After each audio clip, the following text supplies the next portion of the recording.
নমরুদ বলে, ইব্রাহিম শুনলাম তুমি নাকি আমাদের খোদাগুলোরে মারছো, তুমি নাকি কোন আল্লাহর ইবাদত করো, তুমি নাকি কোন নতুন রবের তথ্য নিয়ে আমাদের বাবেল নগরীতে আগমন করেছো।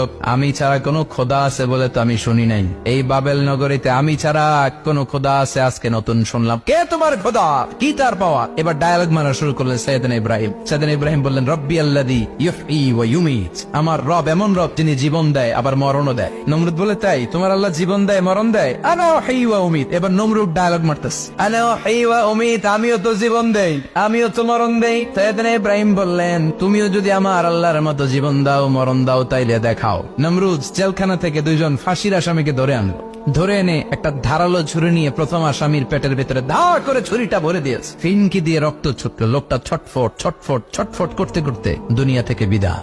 এবার পেট থেকে ছুরিটা বের করে দ্বিতীয় আসামির পেটের মধ্যে ঢুকাতে যাবে, ধা করে in the mean time stop, ঢুকায় নাই, পেটে ঢুকাইতে যে ঢুকায় নাই। ইব্রাহিম এই যে দেখো, তোমার সামনে প্রথম লোকটারে আমি মৃত্যু দিলাম, প্রথমটারে দিলাম মরণ, পরেরটারে দিলাম জীবন। তোমার রব যেরকম করে জীবন দেয় আর মৃত্যু দেয়, আমিও জীবন দেই আমিও মৃত্যু দেই। চিল্লায় পড়েন নাউযুবিল্লাহ। সাইয়েদনা ইব্রাহিম বিপদে পড়ে গেলেন, তাই তো আসলেই তো প্রথম লোকটারে মৃত্যু দিল, দেয় নাই? কথা কর, ছুরি মেরে রক্ত বের করে ওর মৃত্যু দেয় নাই? পরের লোকটারও একই ভাবে মৃত্যু দিতে যে সেখান থেকে বাঁচিয়ে জীবন দিল।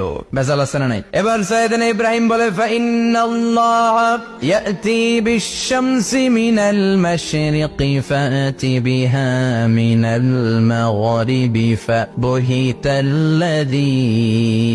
কাফার। সাইয়েদনা ইব্রাহিম বললেন, বুঝলাম তুমি আমার আল্লাহর মতো জীবন দাও, বুঝলাম তুমি আমার আল্লাহর মতো মরণ দাও, কিন্তু নমরুদ খেয়াল করে শোনো, আমার আল্লাহ প্রতিদিন সকাল বেলায় পূব আকাশ থেকে জল জলে সূর্যটা উঠায়। তোমার যদি এরকম কোন ক্ষমতা থাকে, তুমি আগামীকাল সকাল থেকে পূর্ব দিক থেকে সূর্য না উঠিয়ে পশ্চিম দিক থেকে সূর্যটা উঠাও।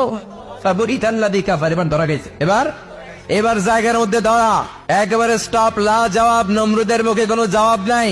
এবার নমরুদের মেজাজ নরম নাকি গরম? কথা কন। গরম মেজাজ নিয়ে কয়, হাররিকু, এটারে আগুনে জ্বালা, এটারে আগুনে ফেল। নমরুদ বুঝে নাই যে আগুনের মালিক কে। বিশাল আগুনের কুণ্ডলি পাকিয়ে সাইয়েদনা ইব্রাহিমকে আগুনের মধ্যে ফেলে দেয়া হলো। হাতের মধ্যে রশি, পায়ের মধ্যে রশি, সারা দেহের মধ্যে রশি পেঁচিয়ে আগুনের কুণ্ডলিতে ফেলে দেয়া হলো। মুহূর্তের মধ্যে আগুনের প্রজ্বলন শক্তি ওই রশিগুলোকে জ্বালিয়ে পুড়িয়ে সারখার করে দেয়, কিন্তু সাইয়েদনা ইব্রাহিমের দেহের একটা পশমও জ্বালায় না। যে রশি দিয়ে টাইট করে বাচ্চা, ওনার দেহের সাথে লাগানো টাচ করা রশি, ওই রশি জ্বলে যায়, কিন্তু সাইয়েদনা ইব্রাহিমের পশম জ্বলে না। চিল্লায় পড়েন আল্লাহু আকবার।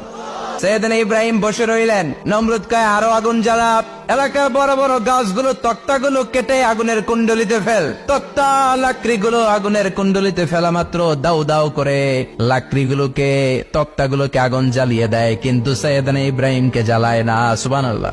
আগুনের মালিক কে? ওই আল্লাহ আজও আছে না নাই? তিনি আগুনরে অর্ডার করলেন, সৃষ্টির শুরু থেকে তোকে একটা ধর্ম দিয়েছি, সব জ্বালিয়ে দেয়া, পুড়িয়ে দেয়া, আজকে কয়েকদিনের জন্য তোর ধর্মটাকে আমি স্টপ করে দিলাম। চিল্লায় পড়েন আল্লাহু আকবার।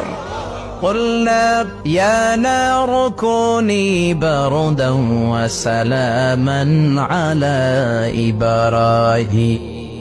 আল্লাহ বললেন, আগুন খবরদার, আমার ইব্রাহিমের গায়ের যেন পশম না পুড়ে যায়, কারণ ইব্রাহিমের সন্তান হবে ইসমাইল, আর ওই ইসমাইলের বংশে আমি পাঠাবো আখিরি জামানার পয়গম্বর। ইব্রাহিমের যেন কিছু না হয়, কোন ইবারদা, ঠান্ডা হয়ে যা, কি হয়ে যা, কিন্তু এত বেশি ঠান্ডা পাবি না যাতে